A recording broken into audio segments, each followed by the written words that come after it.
그럼 요양급여 적정성 평가 및 현지 조사 제도의 3교시 한번 시작을 해볼 건데요. 저희가 요양급여의 적정성 평가를 하는 이유가 그 건강보험 가입자에게 제공되는 모든 요양급여에 대해서 타당성이라든지 비용이나 효과적인 측면에서 궁극적으로 의료의 질이 향상이 됐는지를 확인하는 목적이었단 말이에요. 그러면서 적정성 평가를 통해 가지고 우리가 그 가입자도 이제 보호를 받고 그 다음에 의료기관도 보호를 받는 이런 두 가지 양쪽 측면을 다 고려를 한 이런 평가 내용인데요.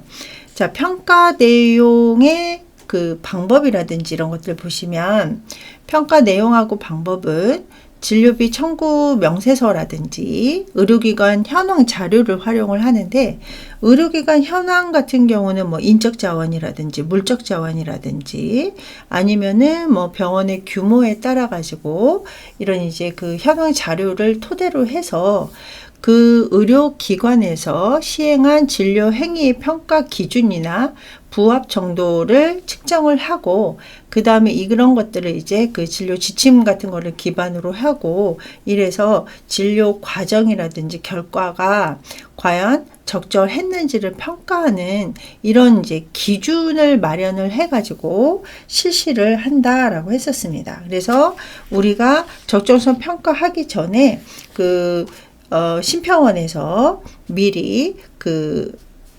예시를 해가지고 공시를 하는 이런 것들을 우리가 이제 확인할 수 있었고요.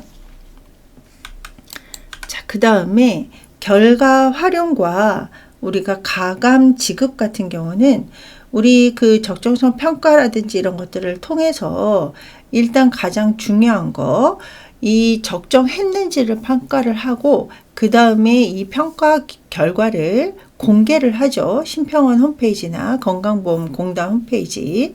그래서 국민의 알 권리를 보장을 하고, 또 의료기관에는 평가 결과를 바탕으로 해서 이제 잘 했으면 의료의 그 질평가 지원금 이런 것들을 이제 가감 지급을 통해서 양질의 서비스가 계속 이루어질 수 있도록 이렇게 결과 활용을 하게 되고요.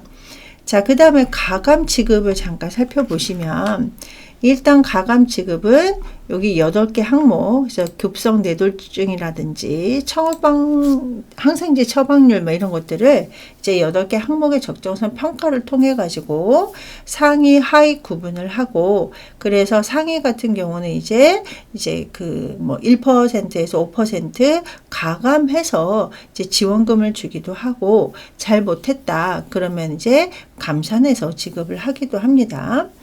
자, 그리고 뭐 그 항생제 사용이라든지 약제 급여, 그래서 약제 급여를 살펴보시면 항생제 처방률이라든지 주사제, 그 다음에 약품 목수 이런 것들을 통해 가지고 적절하게 사용을 했는지 확인을 하고요. 자, 그 다음에 뭐 혈액투석이라든지, 혈액투석 같은 경우가 환자분들한테는 굉장히 좀 절실한 또 치료 방법이잖아요. 그래서 일주일에 3번씩 가셔서 혈액투석을 할 때 이게 적절하게 이루어졌는지, 또 만성 질환인 당뇨나 고혈압 이런 것들을 이제 평가를 통해 가지고 가감 지급이 이루어지고 있다. 자, 그 다음에 이 적정성 평가를 그 건강보험 심평원에서 한단 말이에요. 심사평가원에서 할 때 요 평가의 계획이 보시면 주 내용이 일단은 그 국가 단위 질 관리의 중장기 로드맵을, 그래서 이제 그 공단이 가야 될 길, 그리고 건강보험이 앞으로 어떻게 이루어져야지 적절한지 이런 이제 로드맵을 수립하기 위해서도 적정성 평가를 하게 되고요. 자, 그 다음에 평가 영역이 균형적인지, 그래서 균형성 확보를 또 그 계획에 집어넣고요. 그 평가 항목별로 해가지고, 그래서 이 평가 항목은 계속 늘어난다라고 했었잖아요. 그래서 평가 항목별 목표 관리나 모니터링의 체계를 확립하기 위해서도 적정성 평가를 끊임없이 계획하고 있고, 그 다음에 평가 운영 체계가 정비돼야 되고, 그 다음에 가치 기반의 그 성과 지불 제도죠. 그래서 뭐 퍼피퍼라는 단어를 사용을 하는데요. 이제 성과 지불 제도를 좀 더 확대를 해가지고 잘하는 곳은 이제 이거하고 이제 똑같은 거죠. 그 잘하는 데는 성과금을 좀 더 지불을 해주고, 못하면 그거에 대한 이제 뭐 페널티라든지 이런 것들을 통해 가지고 결국은 이 양질의 서비스인 거잖아요. 그래서 의료의 질 평가 지원금하고 연계를 좀 더 강화해서 좀 더 이제 그 적정성 평가를 높이겠다라는 얘기고요. 자, 그리고 의료의 질 평가에 이 보시면 2017년도부터 소비자 관점을 좀 적용을 하겠다. 그래서 평가 항목이 의료기관 평가 플러스 평가가 환자 중심의 균형성을 확보하기 위해서 17년도부터 환자 경험을 요 적정성 평가에다가 집어 넣었어요. 그래서 지금 이제 그 현재는 종합병원하고 300병상 이상의 병원급으로 해가지고 이 평가 항목 안에 환자 경험이 들어가 있다. 사실 뭐 이 진료 같은 경우도 환자의 만족도가 굉장히 중요 항목이잖아요. 그래서 이제 앞에서 뭐 자료라든지 의료기관의 현황이라든지 이런 것들도 당연히 집어 들어가지만 환자의 경험도 중요하게 생각을 하겠다. 이 적정성 평가에서. 그래서 계획 시에 이 항목이 들어가고, 지금 현재는 종합병원 300병상 이상에서 지금 현재 이루어지고 있습니다. 자, 그 다음에 평가 결과의 수가. 그래서 우리 이제 그 상대가치 점수라든지 이런 이제 수가의 그 가감 지급률을 보시자면, 일단 적정성 평가가 결과가 나왔을 때 상위 하위 또는 개선 기관에 따라 가지고 우리 앞에서 1%에서 5%를 가산하거나 감산한다. 그리고 예전에 빠졌던 어떤 이제 마취라든지 치과, 그 다음에 소화 영역 같은 경우는 예비 평가를 수행을 하고요. 그 다음에 지금은 이제 종합병원이나 300병상 이상이었다고 했었잖아요. 근데 이제 중소병원이라든지 아니면 정신건강의학 분야에도 확대할 수 있도록 기초연구 같은 거 좀 시행하고, 그래서 모든 이런 이제 결과를 통해서 평가의 균형성을 지금 확보하고자 굉장히 노력하고 있고, 그 다음에 요 수가에 따라서 지금 현재 가감 지급되고 있다. 이렇게 생각하시면 되고요. 자, 그 다음에 현지조사 제도에 대해서 한번 살펴보도록 하겠습니다. 자, 현지조사의 개념은 무엇이고, 현지조사가 지금 현재 어떻게 진행되고 있는지 업무 수행 과정에 대해서 살펴보도록 할게요. 자, 이 요양기관 현지조사 같은 경우는 일단은 요양기관이 지급받은 요양급여 비용 등에 대해서 그 세부 진료 내역을 근거로 해가지고 이 세부 진료 내역이 사실관계에 있는지 적법한지 이런 여부를 이제 확인하고 조사하는 것을 현지조사라고 하는데요. 저희 학생들 교재 이제 419페이지 보시면 현지조사에 대해서 쭉 나와 있거든요. 그래서 현지조사 같은 경우는 일단은 조사 근거가 진료라든지 청구와 관련된 사실관계가 현재 출장을 해서, 그러니까 이렇게 현지 조사 같은 경우는 이제 서면 조사가 있기도 하지만 어쨌거나 현재 출장을 해서 확인하는 것을 이제 현지 조사라고 하고요. 그다음에 매년 지금 이제 그 전국의 전체 요양기관 수 대비 약 1%, 그러니까 이것도 굉장히 많이 소모적인 거잖아요. 이 현지 조사도 지금 심평원에서 이루어지고 있는데, 심평원의 소모도 굉장히 많고, 의료기관 같은 경우도 이 현지 조사 임하기 위해서 굉장히 많은 인력이라든지 아니면은 이제 뭐 자료 찾느라고 시간 낭비라든지 이런 것들이 이루어질 수 있기 때문에 지금 현재는 굉장히 많이 현지 조사가 이루어지고 있다. 그거는 아니고요. 자, 그 다음에 그 현지 조사의 목적을 살펴보시면 현지 조사의 목적은 일단 가장 중요한 게 건전한 요양급여 비용이 지금 이루어지고 있는지, 또 건전한 급여 비용을 통해서 청구를 하고 있는지, 그리고 현지 조사 목적 중에 하나가 적정 진료 유도, 그래서 뭐 과잉 진료나 과소 진료 뭐 이런 것들을 조금 이제 그 방지하고자 적정 진료 유도를 하고 있고요.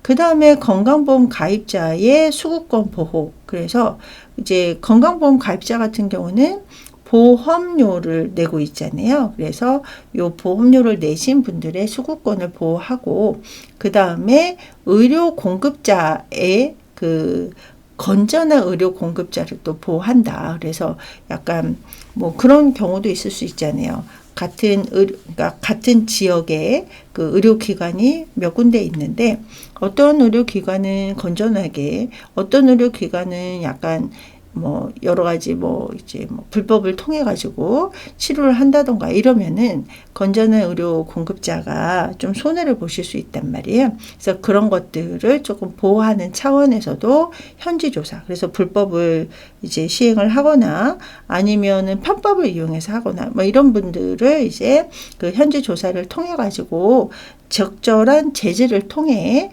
결국은 건전하게 공급하는 의료기관을 좀 보호하는 이런 그 목적도 있고요.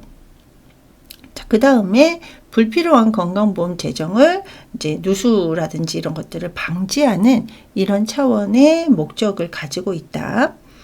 자, 그 다음에 현지 조사의 법적 근거를 보시면 우리 건강보험법에서, 국민건강보험법에서 보고와 검사라는 제97조가 있고요. 98조에는 이런 이제 현지 조사를 통해서 업무 정지를 할 수 있는 요런 이제 법적 근거가 있고, 그 다음에 조사를 통해서 어떤 이제 불법이라든지 이런 것들이 뭐 과잉 진료라든지 이런 것들이 있을 때 과징금이라든지 아니면 행정처분 기준에서 시행령을 통해 가지고 법적 근거가 마련이 되어 있어서 현지 조사가 현지 그냥 조사만 끝나는 게 아니라 이런 이제 그 업무 정지나 과징금, 행정처분 이런 기준을 통해 가지고 이게 현지 조사가 그렇게 좋은 건 아니죠, 그죠? 의료기관으로 봤을 때는. 그래서 좀 경각심을 좀 주는 이런 이제 그 목적으로 또 현지 조사가 이루어지고 있습니다. 그래서 만약에 이제 뭐 조사 결과에 따라서 허위 금액이 있거나 부당 금액이 있거나 그러면 환수하기도 하고요. 그 다음에 앞에서 그 법적 근거에 따라서 업무 정지나 과징금 처분도 있고요. 또 그 의료법 등에 의해서 이제 뭐 형사처벌이라든지 이런 정지처분이라든지 이런 것들도 적용이 가능하다. 이 모든 거는 법령에 의해서 이제 이루어지고 있고요. 자, 그 다음에 현지 조사 내용을 보시면 일단은 현지 조사는 그냥 이렇게 심평원에서 랜덤으로 이렇게 가는 게 아니라 현지 조사 자체가 어떤 이제 그 환자나 어떤 이제 그 가족분들의 민원이라든지 제보가 있었거나 아니면은 국민건강보험공단이나 건강보험심사평가원에서 급여 관리 과정을 통해 가지고 어떤 이제 뭐 그러니까 청구가 들어왔는데 이게 부당 청구가 확인됐거나 아니면은 이제 확인되지는 않았는데 부당 청구의 개연성이 조금 높다라고 판단되는 요양기관에 이제 매월 정기조사를 실시를 하고 있고요. 우리가 이제 뭐 정기조사, 뭐 기획조사 뭐 이런 것들이 있는데 일단은 건강보험제도 운용상 필요하다라고 생각되는 거, 그 다음에 사회적으로 문제가 발생한 사항 등에 대해서는 좀 매년 항목을 특정을 해가지고 이제 조사가 이루어지고 있어요. 그래서 현지 조사 같은 경우는 크게 이제 정기 조사가 있고 기획 조사가 있다. 그리고 만약에 이제 그 나중에 문제가 터졌을 때 같은 경우는 이제 대응하기가 쉽지가 않기 때문에 현지 조사를 통해서 요양기관의 뭐 거짓이나 부당 청구에 대해서 먼저 선제적으로 대응을 한다. 그래서 이제 어떤 나중에 이제 뭐 재정이 굉장히 많이 적자가 됐을 때 이렇게 대비하는 것보다는 선제적으로 대응을 해서 그런 것들이 일어나지 않도록 하는 이런 이제 그 방법 중에 하나가 이 현지 조사고요. 또 그 다음에 그 현지 조사 같은 경우도 의료계하고 협력을 통해 가지고 어떤 이제 합동 설명회 같은 거를 개최를 해 가지고 현지 조사 뭐 이런 것들이 있다. 그리고 또 부당 청구 사례 교육 같은 거를 통해 가지고 이제 그 앞에서 얘기했던 여러 가지 뭐 부당 청구라든지 불법이라든지 이런 것들이 이루어지지 않도록 사전 예방을 위한 노력도 굉장히 지속적으로 추진하고 있습니다. 아까 말씀드렸다시피 이 현지조사 자체가 이제 심평원도 그렇고 의료기관도 그렇고 굉장히 소모적인 방법이기 때문에 근데 이제 아까 말씀드렸다시피 경각심이라든지 이런 것들을 통해 이제 필요하기 때문에 이제 전 의료기관에서 한 1% 정도를 이제 매년 현지조사 통해서 이루어지고 있다. 그러니까 많은 그 의료기관이 현지 조사를 받거나 그러지는 않는 실정이다라는 내용이죠. 자, 그 다음에 저희 교재 421페이지를 보시면 이제 현지 조사 방법에 대해서 나와 있는데, 자, 현지 조사 방법은 서면 조사, 그래서 이제 자료 제출을 이제 요구를 하고요. 그 다음에 현장 조사. 그래서 이제 심평원 직원들이 직접 의료기관 현장에 가서 조사하는 이 두 가지 방법이 있습니다. 네. 자, 이 현지조사 과정을 보시면 아까 앞에서 말씀드렸다시피 현지조사는 그냥 뭐 랜덤으로 의료기관을 선정하는 게 아니라 뭐 심평원이나 공단에서 봤을 때 이제 부당 청구가 확인이 됐거나 아니면 대외기관이라든지 민원을 통해서도 의료기관을 선정을 하기도 하고요. 또 이제 뭐 자율시정 통보를 통해서 하기도 하고 또 그 심평원에서 봤을 때 부당 청구가 뭐 이루어지는 것 같다라고 했을 때 그런 부당 청구 감시 목적으로 아니면은 이제 기획조사나 정기조사가 있다고 했었잖아요. 그래서 뭐 기획 실사를 위해서도 이 현지 조사가 이루어지게 되는데요. 그러면 이제 의료기관이 선정이 되겠죠. 의료기관이 선정을 되면 이제 현지 조사가 이루어지는데 이 과정을 보시면 이제 크게 자료 제출을 요구를 하죠. 그래서 각종 진료 명세서라든지 뭐 조제 기록부, 그 다음에 좀 어떤 각종 검사 대장, 물리치료 뭐 이런 것들에 대한 자료를 이제 요구를 하고요. 그 다음에 진료 비용 계산서. 그래서 진료비용 계산서 같은 경우는 우리 이제 요양급여 비용 명세서에다가 본인 부담금 수납 대장, 그리고 의약품이라든지 각종 재료의 구입 대장 이런 것들을 이제 자료 제출을 요구를 해요.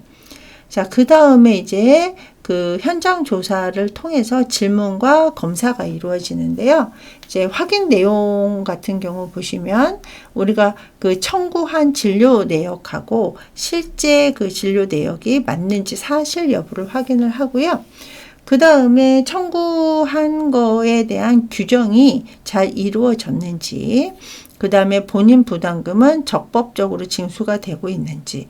그래서 의료기관 같은 경우는 본인 부담금을 안 받으면 이것도 불법인 거죠. 그래서 적절하게 징수가 되고 있는지 이런 이제 확인을 하게 되고요.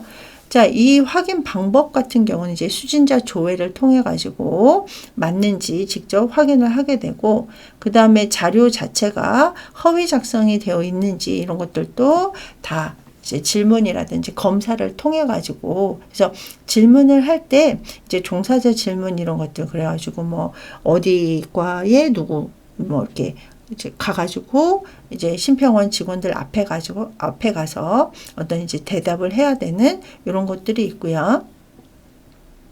자, 그래서 현지 조사 같은 경우는 자료 제출이 이루어지고 질문이라든지 검사를 통해서, 그래서 우리가 이제 뭐 각종 그 계산서나 수납대장 이런 것들을 검사를 통해 가지고 이제 허위 작성이 되어 있는지 이런 것들 다 확인을 해요.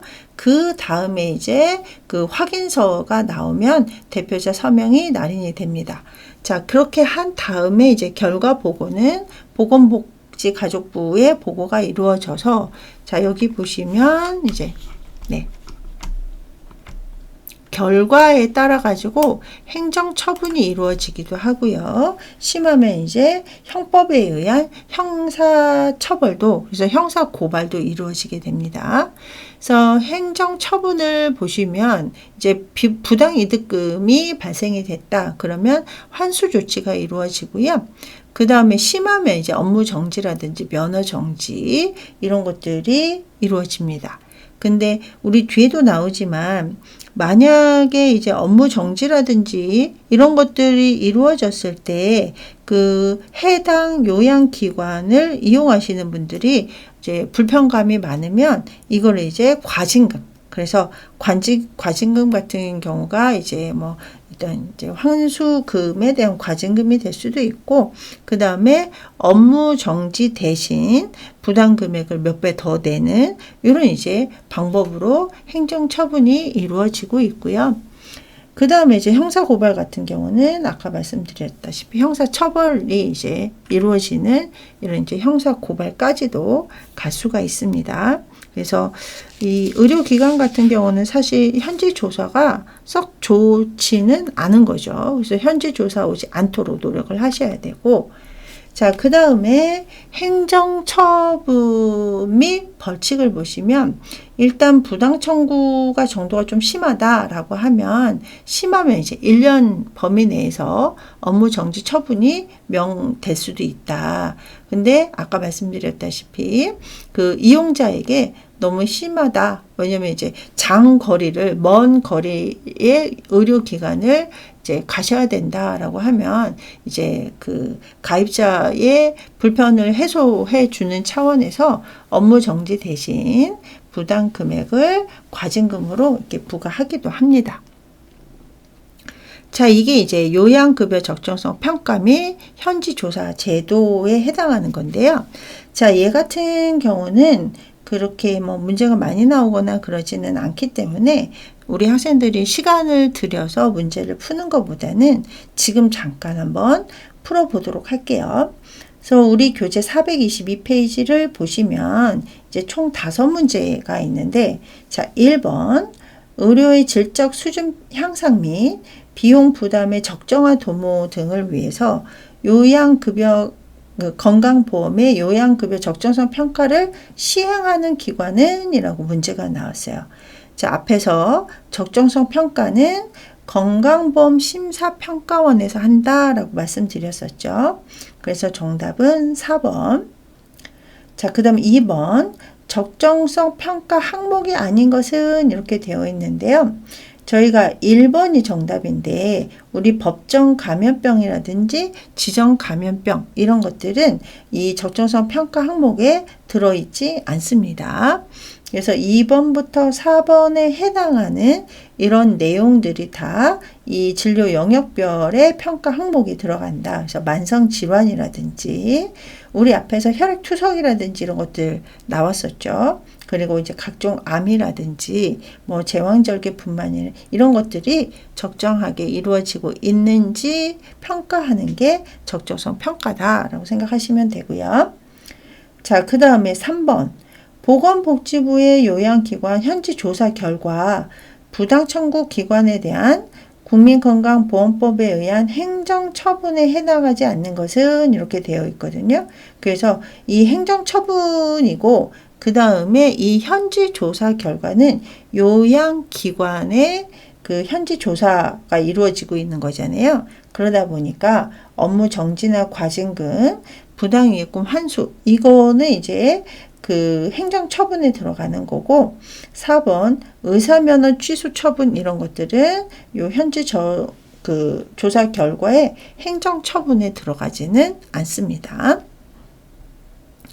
자, 그 다음에 4번 요양급여 적정성 평가에 대한 설명 중 관계가 먼 것은 이라고 되어 있는데 뭐 1번 그래서 뭐 타당성 궁극적으로 의료의 질 향상을 도모하는지 이런 것들이 목적이 되는 거고요.